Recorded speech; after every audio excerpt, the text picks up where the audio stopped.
Good afternoon, everyone. Good afternoon, sir. Good afternoon, sir. I welcome you all in this learning session. In our last class, we completed the pronunciation junction of the chapter number 8. Thereafter, we are supposed to start the new section, new topic, that is a grammar junction. In the grammar junction, we would be learning direct and indirect speech. That is also known as the narration. I was trying to prepare a slide on this topic, लेकिन मेरी class कल थी के बजाय अचानक आज मुझे class लेना पड़ रहा है, so it is not complete, but हाँ शुरू में एक दो स्लाइड्स बन चुके थे, तो वी कैन नो दैट कि what we are going to learn in this. So this is the part of that slide.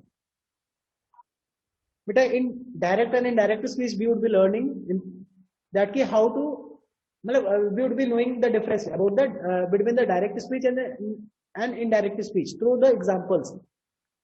We would be having some of the examples where we would be getting that कि कौन सा sentence, कौन सी speech, जब कोई कुछ कहता है तो कौन डायरेक्टली बोल रहा है या कौन इनडायरेक्टली बोल रहा है. So we would be identifying that कि whether the sentence is in the direct speech or in the direct or indirect speech. Also we would be trying to know that कि how, what the changes we have to do in the pronoun or in the tense or in the modal verbs, or if there is a place और time, अगर place या time हो, expression की बातें हो या natural truth की बातें हो, तो क्या क्या चेंजेस आएंगे, चाहे वो प्रोनाउन में क्या चेंजेस आने वाले हैं या टेंसेस में क्या चेंजेस आने वाले हैं, या कुछ वर्ड्स जैसे कि टुमारो को द नेक्स्ट डे में प्लेस कर देते हैं डायरेक्ट से डायरेक्ट बनाते समय. तो many changes are needed there. तो सारे चेंजेस को one by one we have to discuss. उसके बाद हम बुक्स की शुरुआत करेंगे, ऐसा प्लान था. बट एज ऑफ नाउ बस एक ही स्लाइड बनी है, तो that is in front of you all. So अभी स्लाइड्स नहीं प्रिपेयर है, तो I am starting with the books. जो आपकी बुक्स है उसी से ही हम शुरू करेंगे. With the help of your books I will explain all about the narration. जहाँ पे जरूरत होगी समझाने का प्रयास करेंगे अलग से.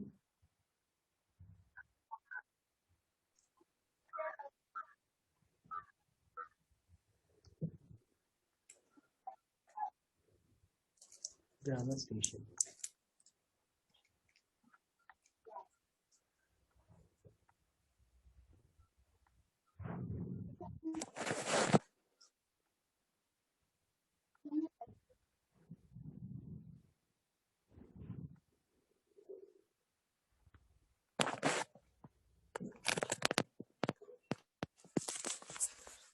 Yes, beta. Now we have to start.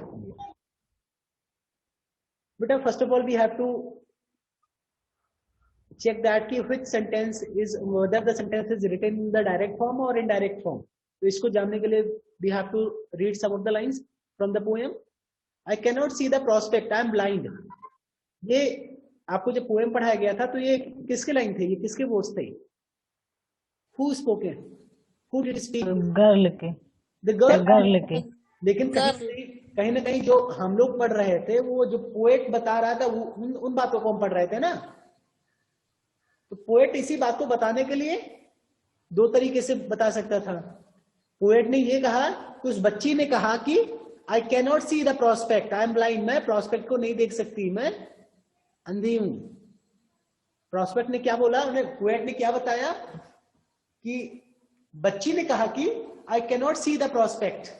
जो लिटिल गर्ल थी उसने कहा कि the little girl said to me, या said, the little girl said, comma, फिर ऊपर इन्वर्टेड कॉमा शुरू हो गया, I can not see the prospect, I am blind. Actual में ये जो इन्वर्टेड कॉमा के अंदर है ना, दिस इज द स्पीच जो बच्ची ने खुद बोला था, उसी की अपने लैंग्वेज में, बिना उसमें कोई चेंजेस के डायरेक्टली लिख दिया गया है.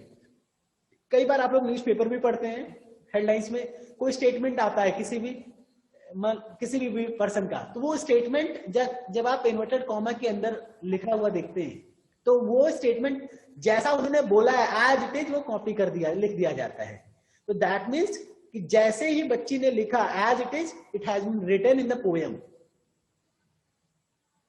और भी आगे पढ़ते हैं, I do it when it's this day light, if you please, I can not work mamma, now it is night. यहां पे भी बच्ची ने जो डायरेक्टली बोला अपनी मम्मा से, वही उसी सेंटेंस को सेम उसी तरीके से यहां पे डायरेक्टली लिख दिया गया है।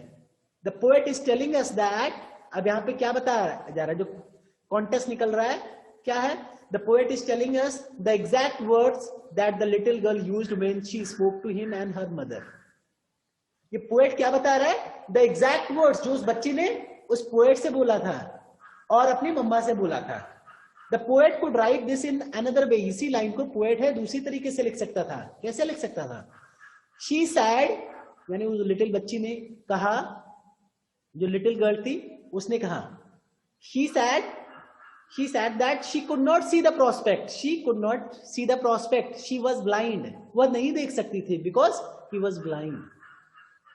उसने ये कहा कि वह नहीं देख सकती थी क्योंकि वह ब्लाइंड थी। पोएट ऐसे भी तो हमें बता सकता था, पोएट हमें इन्फॉर्म करता है बच्ची ने क्या बोला, क्या सिचुएशंस को। तो पोएट ने दो तरीका, पोएट ने यहाँ पे जो वे यूज किया, एक ये तरीका है, एक दूसरा तरीका जो फॉलो कर सकता था पोएट वो ये था कि वो बच्ची ये कह सकती थी कि she can not see the prospect, she is blind. तो यानी दूसरे तरीके से भी बोला जा सकता था। अभी दोनों में क्या डिफरेंस है, I will tell you all. She said that, जब अपनी मम्मा से वो बात कर रही थी तो मम्मा से क्या उसने बोला, एग्जैक्टली सेम वर्ड्स यहाँ पे पोएट ने लिख दिया है अपने पोएम में, बट इसी दो लाइन को वो दूसरी तरीके से भी लिखता तो भी हम वही मतलब निकालते, हमें समझ में भी आता कि पोएट कहना क्या चाह रहा है या बच्ची ने क्या बोला, क्या कहना चाह रहा है। जरा पढ़ते हैं।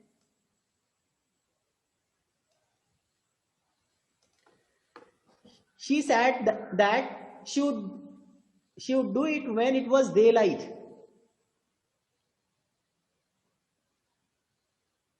If her mother pleased, she could not work, then it was night. यानी इसी सेंटेंस को आपका दूसरे तरीके से क्यों लिख दिया गया, देयर इज अनदर वे। अब इन दोनों वे में कौन सा डायरेक्ट वे है, कौन सा इनडायरेक्ट वे है, बस ये जानना जरूरी है। कैन यू गेस दैट कि which one is the direct way of, कि whatever the third person has told, direct way उस डायरेक्टली कैसे बोला है वो बता दिया गया है, या फिर इनडायरेक्ट वे कौन सा है, कोई गेस कर सकता है which one is the direct और which one is the indirect way of spoken. Sir जो पोयम की लाइन है सर वो डायरेक्ट है। द पोयम, जो ये पोयम की लाइन है, it is in the direct form, और indirectly we can say this way too. तो किसी भी सेंटेंस को जो कि डायरेक्ट फॉर्म में लिखा गया उसको इनडायरेक्ट में कैसे चेंज करेंगे, there are set of the rules, कुछ रूल्स हैं, उस रूल्स को हम समझेंगे। और कई सारे सेंटेंसेस को हम पढ़ेंगे, कई सारे स्पीच को हम पढ़ेंगे जो कि रिपोर्टेड स्पीच में लिखा होगा, जो कि डायरेक्ट फॉर्म में लिखा होगा। इसको डायरेक्ट फॉर्म के बजाय रिपोर्टेड स्पीच भी बोलते हैं, आपके बुक में कहीं लिखा होना चाहिए। The words that have changed are in bold. There are the poet is telling us that the girl said in their own words. ठीक है, when we use the exact words that the person has used, जब हम exact words use करते हैं जो कि person ने use किया है या जैसे पर्सन ने बोला है, the sentence is said to be indirect speech. When we report it using our own words, it is said to be a indirect or reported speech. यानी जो पर्सन ने, बच्ची ने जैसे अपने ही लैंग्वेज में जैसे बोला था एज इट इज अगर हम लिख दे रहे हैं तो वो क्या होगा, वो डायरेक्ट स्पीच होगा। ये इन डायरेक्ट में कंफ्यूज मत होइएगा, मैं भी एक बार चौंक गया। ठीक है, दैट वो एक तरीके से डायरेक्ट स्पीच में माना जाएगा। और जो इनडायरेक्ट, जो अगर पोएट है अपने खुद के वर्ड्स में अगर किसी बात को कहे तो वो इनडायरेक्ट स्पीच में बोला जाता है, और उसी को रिपोर्टेड स्पीच भी किया जाएगा, यानी रिपोर्टिंग कर रहा है। कहते हैं ना रिपोर्टर, जो रिपोर्टर इज अ पर्सन, वो रिपोर्टिंग करेगा, वो रिपोर्टेड स्पीच में बोलेगा कि प्रधानमंत्री ने कहा कि वह अच्छे कामों को कंटिन्यूसली करते रहेंगे। मुस्कान ने आज, अनुष्का यादव ने कहा कि उसके यहां पे नेटवर्क दिक्कत कर रहा है। तो ये तो मैंने अपने तरीके से बोला ना, रिपोर्टेड स्पीच में बोला। एक्चुअल में जो वर्ड्स यूज करते ना, सर आज मेरे यहाँ नेटवर्क प्रॉब्लम है, उसने ये बोला था, लेकिन मैं क्या बोल रहा हूं, अनुष्का यादव ने बोला कि आज उसके यहाँ पे नेटवर्क प्रॉब्लम है। तो इनडायरेक्टली मैंने बोला, यानी रिपोर्टेड स्पीच फॉर्म में बोला। डायरेक्टली क्या बोला, वो अनुष्का यादव के जो सेंटेंस थे उसी सेंटेंस को बोल दो तो डायरेक्टली। तब किसी भी डायरेक्ट स्पीच को डायरेक्ट, अगर कोई भी स्पीच बोला गया, कोई भी सेंटेंस बोला गया, उसको डायरेक्ट से इनडायरेक्ट में कैसे चेंज करेंगे, या इनडायरेक्ट से डायरेक्ट में भी चेंज करने के लिए कई बार एग्जामिनेशंस में पूछ लिए जाते हैं। तो ये दोनों सीखेंगे।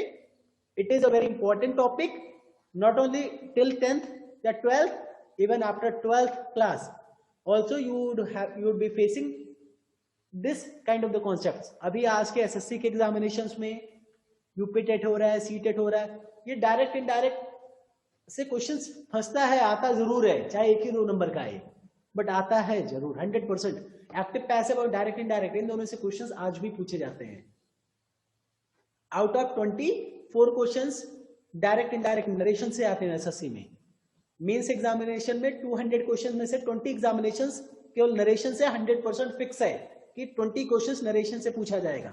तो अगर आप लोग अभी से समझने का प्रयास करेंगे, ये टॉपिक ऐसा है जो आपको 7th से शुरू हुआ, वो 8th 9th 10th 11th 12th continuously चलेगा, क्योंकि कोई जरूरी नहीं कि एक ही बार में सबको आ जाए।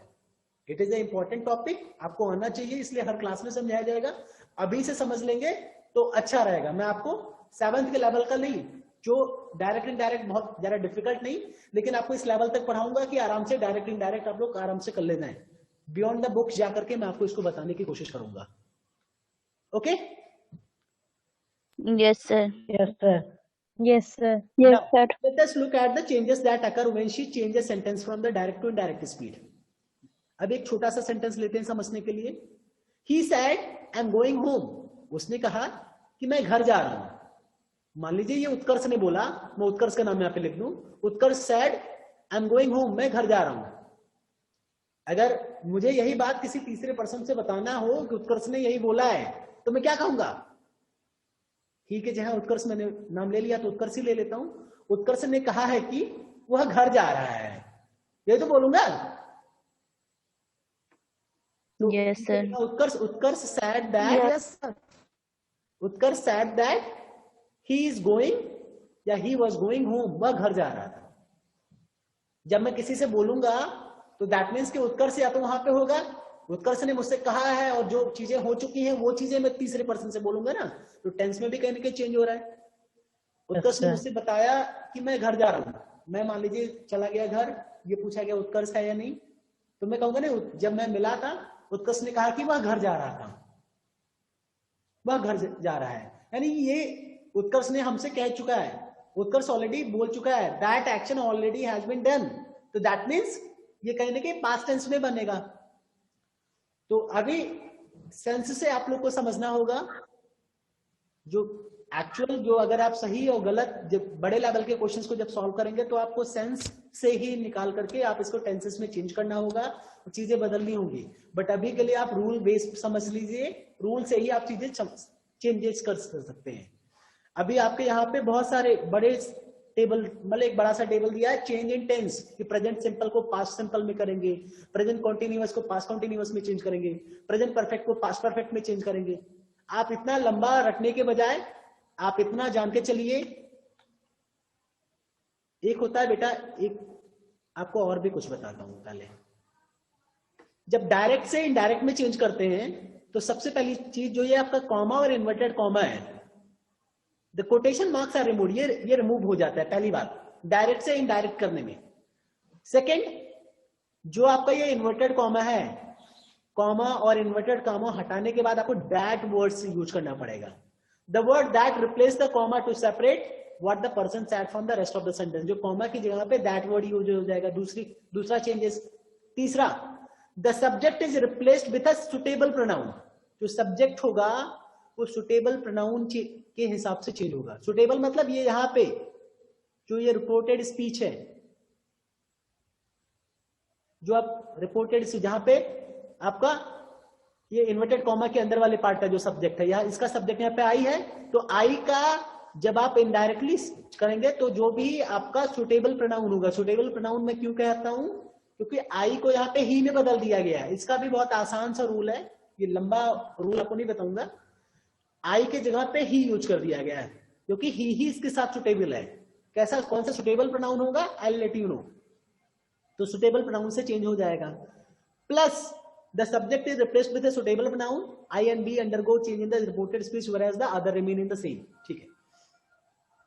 फिर उसके बाद चौथा जो है आपको टेंसेस में चेंजेस होंगे, 4 चेंजेस हो गए। चौथा आपका टेंसेस में चेंज होंगे। इसके अलावा भी आपका जो प्रोनाउन होगा, प्रोनाउन विल बी चेंज्ड। और इसके अलावा भी कुछ वर्ड्स होते हैं, इसमें है या नहीं, ये 5th है, yes. If an adverb of time और distance is mentioned in that it is changed. 5वां जो रूल है, जो आपका अगर एडवर्ब ऑफ टाइम और डिस्टेंस अगर मेंशन है तो वो भी कहीं ना कहीं चेंज होगा। नाउ को देन में, डायरेक्ट स्विच में नाउ बोलते हैं, इनडायरेक्ट में आप देन करेंगे। हियर का देयर हो जाएगा, दिस का दैट हो जाएगा, दिस का दोज हो जाएगा, एगो का बिफोर हो जाएगा। समझ में आ रहा है? Yes sir. ये आपको Yes, sir. लर्न करना पड़ेगा, ये आपको ध्यान रखना पड़ेगा, इसकी प्रैक्टिस करनी पड़ेगी। टुमारो का द नेक्स्ट डे, यस्टरडे का the day before, last week का the week before, next week का the next week, the next week, the next day और वीक, मंथ में द नेक्स्ट मंथ या द नेक्स्ट वीक या the next day. I hope clear है? Learn करने का भी आसान तरीका है। Yes, सर। sir. नाउ का देन, हियर का देयर, दिस का दैट, दिस का दोज, ये लर्न करना रहेगा। इसके अलावा भी कुछ चेंजेस हैं, चलिए फिलहाल इतना काफी है।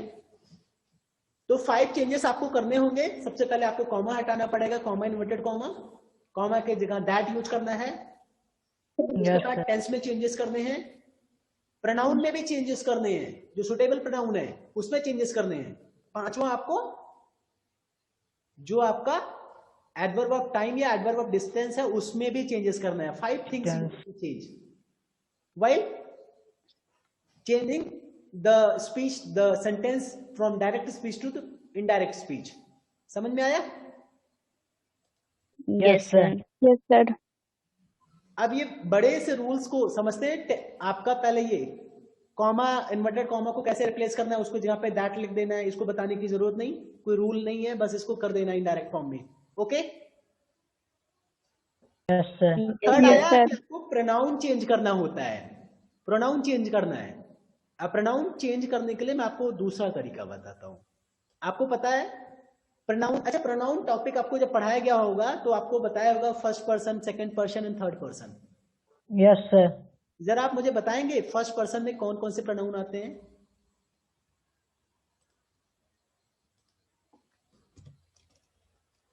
Yes sir. मैटर। हाँ बताइए। Sir I, my, mine, myself. I and we, ठीक है। सेकंड पर्सन में कौन आता है? Sir you, our.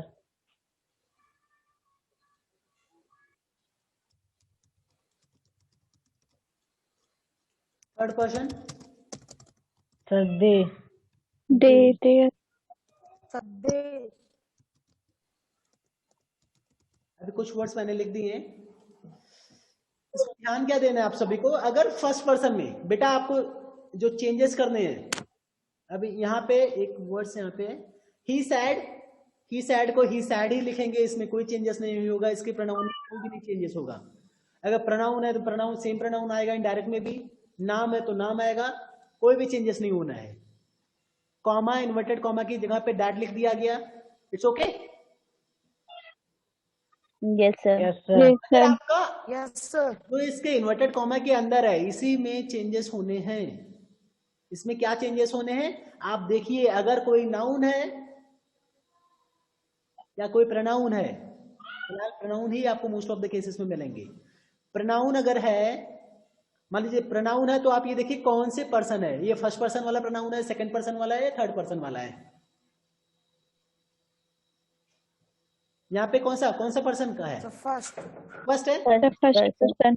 फर्स्ट होगा वो एज First. फर्स्ट पर्सन का प्रोनाउन है।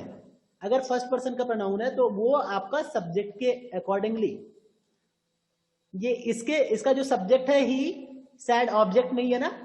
ही सैड टू मी अगर होता है यहाँ पे तो मैं मी आपका ऑब्जेक्ट होता। आपको सब्जेक्ट और ऑब्जेक्ट पता है ना, सब्जेक्ट पहले Yes, आता है, sir. Yes, sir. आता है वर्ब। Yes, sir. अगर फर्स्ट पर्सन का इस सेंटेंस, इस इन्वर्टेड कॉमा के अंदर अगर फर्स्ट पर्सन का आपका प्रोनाउन है, अगर फर्स्ट पर्सन प्रोनाउन है तो वो सब्जेक्ट के अकॉर्डिंगली चेंज होगा। किसके? सब्जेक्ट के अकॉर्डिंगली सब्जेक्ट के आई है, तो आई जो आई है ये इसके सब्जेक्ट के यानी इसके अकॉर्डिंगली चेंज होगा। अगर यहीं पे यू होता तो वो ऑब्जेक्ट के हिसाब से चेंज होता। He said you are going home, अगर ऐसा होता तो ही सैड के बाद कौन है?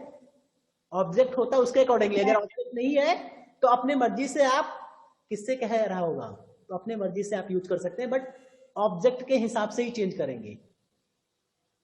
मान लीजिए ही सैड टू मी अगर यहां पे होता तो क्या हम इनडायरेक्ट में करते? ही टोल्ड मी दैट। अगर यहां पे मान लीजिए मैं एक सेंटेंस लिख ही दे रहा हूं,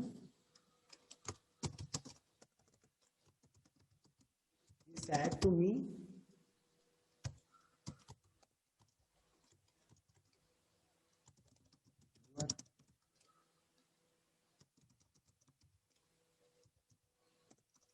अगर ऐसा सेंटेंस होता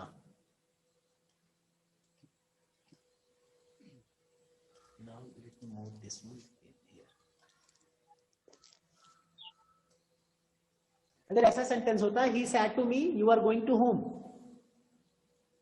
अगर इसको हम इनडायरेक्टली अगर चेंज करते तो क्या होता? यहां पे जो हम देख रहे हैं here we are getting that कि he said to me, said to के जहां पे टोल्ड हो जाएगा, सैड के जहां पे सैड होगा बट सैड टू के जगह पे टोल्ड होगा। ठीक है, अभी केवल आप प्रोनाउन में चेंजेस अभी समझा रहा हूं, चेंजेस समझिए। Yes sir. मान लीजिए you are going to home में यू आपका प्रोनाउन है, ये कौन सा फर्स्ट पर्सन है सेकंड पर्सन है?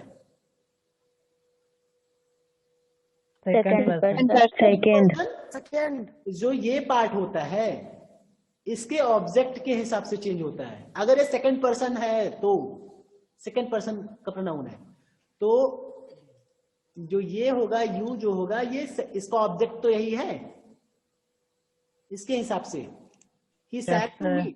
शुरू ये ही जो है ही तो आपका सब्जेक्ट है ना, मी आपका ऑब्जेक्ट के जहां पे आया है तो इस ऑब्जेक्ट की जगह पे इस ऑब्जेक्ट के अनुसार बदलेगा। तो जब अगर हम इसका इनडायरेक्ट में बदलेंगे तो क्या होगा? He told me that, you के बजाय आई हो जाता, I was going to home. अब आई वॉच क्यों होगा वो टेंस में अभी मैंने नहीं बताया है, अब परेशान होने की जरूरत नहीं है, बस केवल प्रोनाउन में चेंजेस आप जानिए। कहने का मतलब ये है कि अगर आपका ये इन्वर्टेड कॉमा के अंदर का सब्जेक्ट जो सब्जेक्ट है, अगर आपका फर्स्ट पर्सन का सब्जेक्ट है, फर्स्ट पर्सन प्रोनाउन है, तो वो इस वाले पार्ट्स के सब्जेक्ट के अकॉर्डिंगली चेंज होगा। अगर आपका ये सेकंड पर्सन का प्रोनाउन है तो ये इसके ऑब्जेक्ट के अकॉर्डिंगली, इसका ऑब्जेक्ट वाला ही प्रोनाउन यहां पे आ जाएगा। यानी ये मी है तो यहां पे आई हो जाएगा। अच्छा, प्रोनाउन जब आपको पढ़ाया गया होगा तो दो चीजें पढ़ाई गई होंगी, सब्जेक्टिव प्रोनाउन और ऑब्जेक्टिव प्रोनाउन।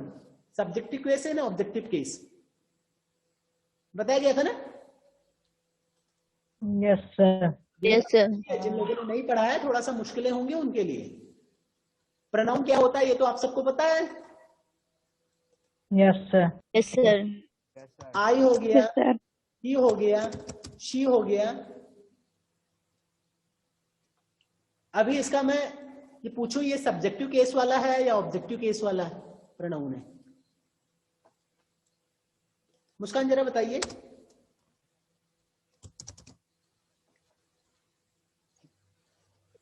आई जो है सब्जेक्टिव या ऑब्जेक्टिव? आपको पता है सब्जेक्टिव की जहां जब यूज करते हैं कोई प्रोनाउन वर्ड तो आई होता है, और ऑब्जेक्ट की जहां पे जब यूज करते हैं तो इसी का होता है मी। ये क्या होता है? हिम। ये क्या होता है? हर। यू का सब्जेक्टिव ऑब्जेक्टिव दोनों है। कई बार आप कहते हैं ना आई टोल्ड हिम, मैंने उसको बताया।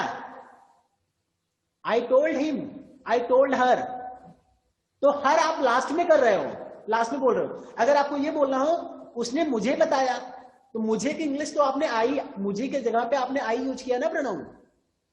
लेकिन जब उसने मुझे बताया yes, तो सब्जेक्ट के जहां पे उसको आप रख रहे हो, तो शी टोल्ड मी, आप ऐसे बोल रहे हैं ना तो जब आप मुझे वाले प्रोनाउन जो है आप लास्ट में ऑब्जेक्ट के जहां पे जब यूज करते हैं तो आप मी वर्ड यूज कर रहे हैं, मी प्रोनाउन यूज कर रहे हैं।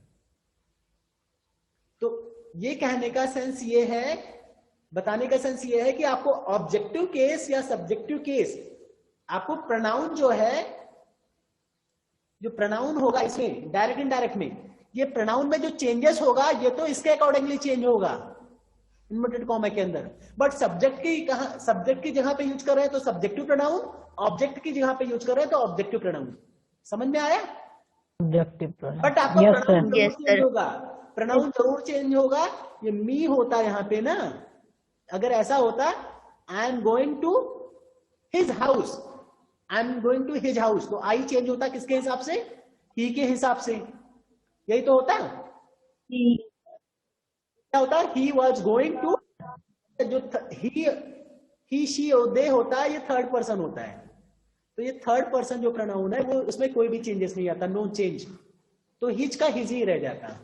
ठीक है, I am going, I was going, he said that he was going to his home, क्योंकि उसमें जो हिज है उसमें कोई नहीं चेंजेस होता। अगर ऐसा होता ही सेड इन्वर्टेड कॉमा में ऐसा लिखा होता I am going to your home, तो आपको पता है आई जो है यू का योर्स हो जाता है एक तरीके से, यू योर्स दोनों हो सकता है। Yes, sir. ठीक है, यू या योर्स ये डिपेंड करता है किस जगह पे यूज करते हैं। तो यानी योर या यू का आपको चेंज करना पड़ेगा इसके अंदर के सारे प्रोनाउन को चेंज करने पड़ेंगे। अगर फर्स्ट पर्सन है, सेकंड पर्सन है तो, थर्ड पर्सन वाले प्रोनाउन को नहीं, ही शी दे को नहीं चेंज कर देंगे। ठीक है, अगर ऐसा होता I am going Yes, to sir. Your home, तो क्या लिखते?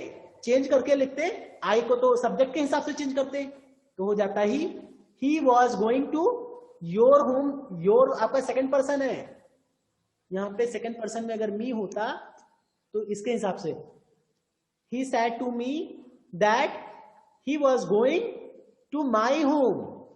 यहां पे मी यानी आई वाला है, आई। Yes, sir. तो इसके हिसाब से आप प्रोनाउन चेंज करते। तो पार्ट्स ऑफ स्पीच में जिसने possessive pronoun, objective case, subjective case में प्रोनाउन को कैसे यूज करेंगे, सारी चीजें बताया गया, पढ़ा होगा तो उसको लिए आसान हो जाएगा। नहीं पढ़ा होगा तो थोड़ा सा मेहनत करना पड़ेगा, धीमे धीमे सीख जाएंगे। ठीक है, तो last 9 minutes are remaining. Yes, sir. अभी आपको प्रोनाउन में कैसे चेंज करना है ये थोड़ा बहुत आइडिया लगा होगा। अगर ये स्लाइड के थ्रू होता तो Yes, sir. प्रिपेयर्ड होती, पुरानी चीजें भी मैं डिस्कस कर रहा होता तो ज्यादा बेटर रहता। फिलहाल प्रोनाउन में कैसे चेंजेस होगा पता है? फर्स्ट पर्सन का रहेगा तो सब्जेक्ट के हिसाब से चेंज होगा, सेकंड Yes. पर्सन रहेगा तो ऑब्जेक्ट के हिसाब से रहेगा, थर्ड पर्सन रहेगा तो नहीं चेंज करना है। Okay, Yes, sir. Yes, Yes, sir. sir. अभी इसमें बुक में अगर आप पढ़ेंगे ना तो ये रटना पड़ जाएगा, और रटेंगे तो हो जाएंगे भूल। देखिए कहाँ पे है, ये लिखा है कि नहीं? ग्रामर स्टेशन में शायद था।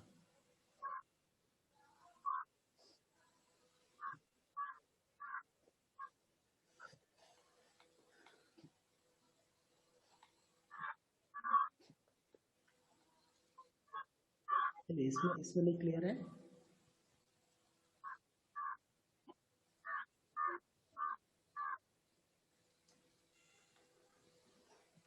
ये आई भी सब में लाके प्रोनाउन कैसे चेंज होगा ये मैंने बता दिया। अब नेक्स्ट समझते हैं टेंस में क्या चेंजेस होने हैं। बेटा टेंस में आपको चेंजेस करने ही नहीं है, टेंस में सिर्फ एक कंडीशन में चेंजेस करने होंगे। अगर वो आपके एग्जाम में आता है तो आपको चेंज करना पड़ेगा, और मैं बताता हूं 90% केसेस में वही आता भी है।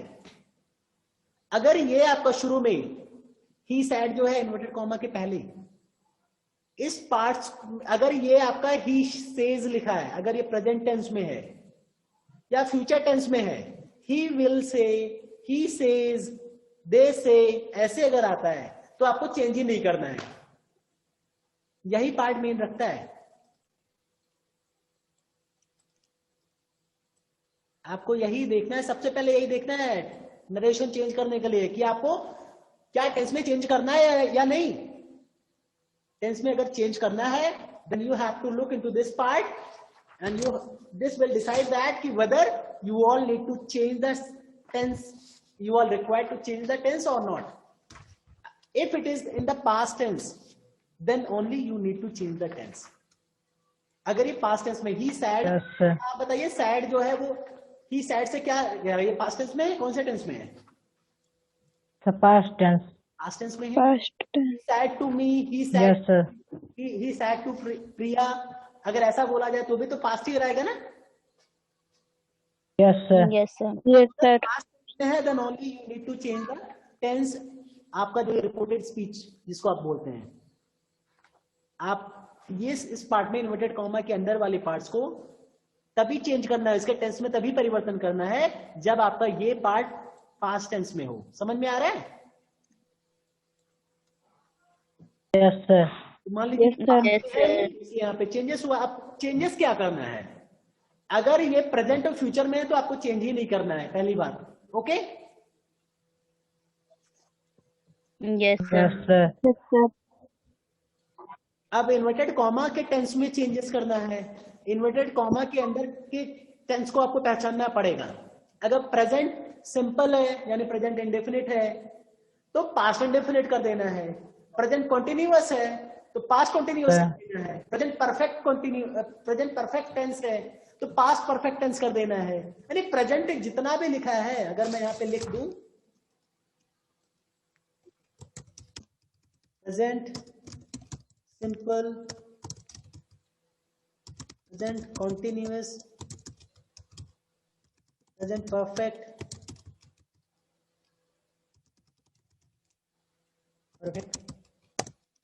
कॉन्टिन्यूअस, यही है. अगर इसको चेंजेस किस में करना है, अगर चेंजेस करने के लिए मैं कहूं तो आपको क्या करना है,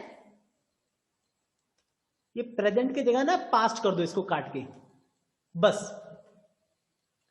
प्रेजेंट सिंपल को पास्ट सिंपल में, प्रेजेंट कॉन्टिन्यूअस को पास्ट कॉन्टिन्यूअस में, प्रेजेंट परफेक्ट को पास्ट परफेक्ट में, प्रेजेंट परफेक्ट कॉन्टिन्यूअस को पास्ट परफेक्ट कॉन्टिन्यूअस में कर देना है. ध्यान रहेगा? Yes, sir. सेम यही Yes, sir. फ्यूचर के साथ भी करना है. फ्यूचर सिंपल को यहाँ पे प्रेजेंट के बजाय फ्यूचर फ्यूचर लिख दूं अभी ना, तो फ्यूचर सिंपल को पास्ट सिंपल में, फ्यूचर कॉन्टिन्यूअस को पास्ट कॉन्टिन्यूअस में, फ्यूचर परफेक्ट को पास्ट परफेक्ट में, फ्यूचर परफेक्ट कॉन्टिन्यूअस को पास्ट परफेक्ट कॉन्टिन्यूअस में. Past perfect. समझ में आया? ये रहा प्रेजेंट और future. Yes, Yes, sir. sir. Yes, sir. अब बात आती है पास्ट की. अगर पास्ट सिंपल है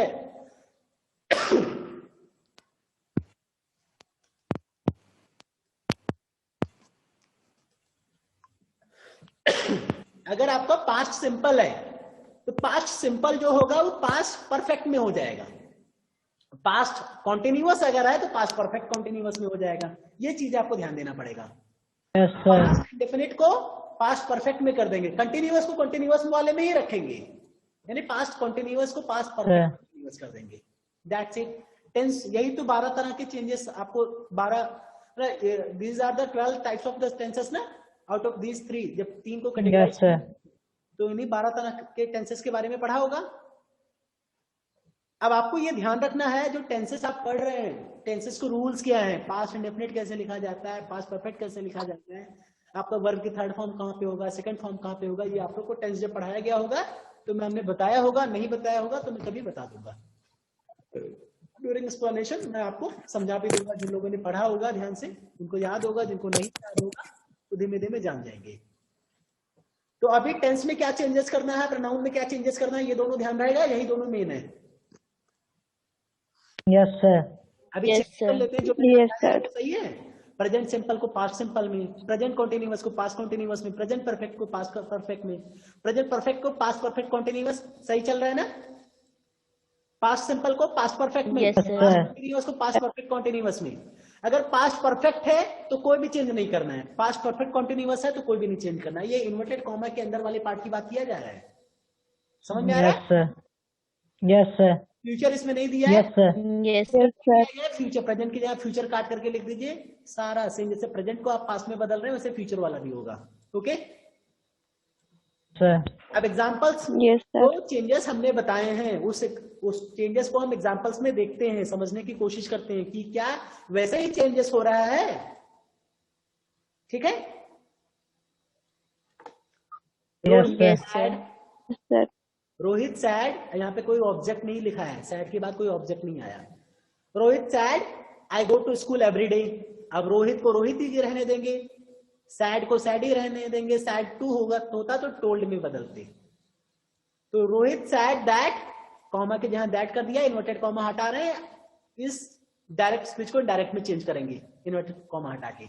आई आपका फर्स्ट पर्सन है तो रोहित के हिसाब से चेंज होगा, सब्जेक्ट के हिसाब से ना। यस सर, रोहित सही ही होगा। है, ही है। प्रोनाउन के जगह सही है। noun लिखना है, नाउन नहीं लिख देना है, ध्यान रखना है। तो यहाँ पे ही आ गया। सबसे पहले एक काम करें, सबसे पहले टेंस हम लोग देखेंगे, फिर प्रोनाउन बाद में देखेंगे। I go to school every day, ये कौन से टेंस में है? Sir present simple. Present simple, present indefinite को आप पास्ट इंडेफिनिट में चेंज करेंगे। I go to school every day के बजाय I went to school every day, लेकिन आई नहीं रखेंगे, जो प्रोनाउन है वो भी चेंज करेंगे एज पर दैट। ये फर्स्ट पर्सन है इसलिए सब्जेक्ट के हिसाब से। सब्जेक्ट। तो सब्जेक्ट आपका रोहित है, sir. रोहित के लिए ही यूज करेंगे। अगर कोई लड़की होती तो शी यूज करते। अगर यहाँ पे कोई प्लूरल होता कि दे सैड, तो दे यूज करते, यानी सब्जेक्ट के हिसाब से ही चेंज करते। They said I go to school every day ऐसे होता, तो जो भी यहाँ पे सब्जेक्ट में जो भी प्रोनाउन होता है उसके अकॉर्डिंगली हम यहाँ पे प्रोनाउन यूज करते। ठीक है? Yes sir. Yes, sir. He went to school every day. समझ में आ गया इतना? Yes sir. Yes, sir. Next पढ़ते हैं। Juhel said we are going to the museum. अब जुहेल सैड दैट, वी की जगह पे आपका जुहेल, वी आपका क्या है? फर्स्ट पर्सन है। Yes sir. Yes, sir. We आपका फर्स्ट पर्सन है।